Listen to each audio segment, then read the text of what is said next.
Thank you from the WBRZ investigative unit tonight. Another development in the case of a house built on the wrong property in Zachary.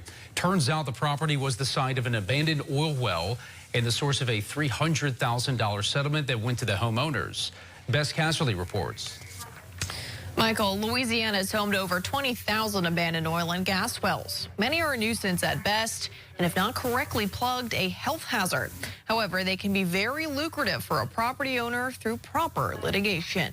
This is my cash sale. The WBRZ investigative unit brought you the story last week about Thomas Robertson and his brother's quest to right a real estate wrong. The surveyor messed up, but the city of Baton Rouge also gave them permits to build at that wrong location. They say these two lots, the right owned by Robertson's brother and the left owned by the Mulders, somehow got switched up in the surveying process, allowing the Mulders to build their dream home on the Robertsons' lot, which happens to be the larger of the two, and we've just found out, sitting on settlement gold.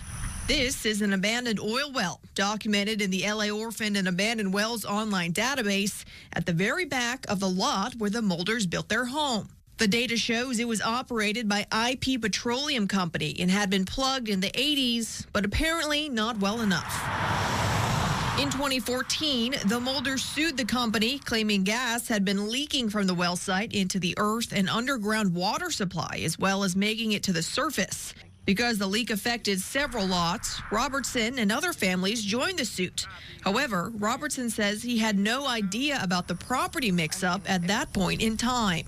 Eventually, the suit was settled for $850,000, of which the Mulders took home $320,000 after paying attorney's fees. That's what we're trying to get. Robertson received around $115,000. And I realized that the Mulders are in a precarious situation.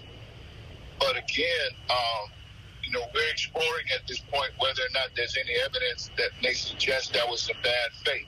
The attorney for Robertson's brother alleges the Mulders may have known about the oil well and its potential to garner a large settlement, meaning they intentionally built on the wrong lot. And I don't know that, but we have to explore that. That's something that the judge will be looking at, too.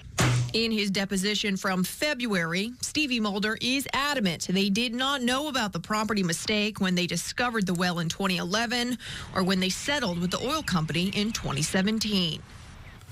The Mulders admitted this year in that deposition that they now know their house is sitting on the wrong lot. However, they blame the company who did the survey and their real estate agent, and they have filed suit. Robertson's also blames the city parish for approving the permits. Their attorney hopes to have a trial set by August and wants the Mulders evicted as well as the Robertsons compensated. For the investigative unit, Bess Casserly, WBRZ News 2.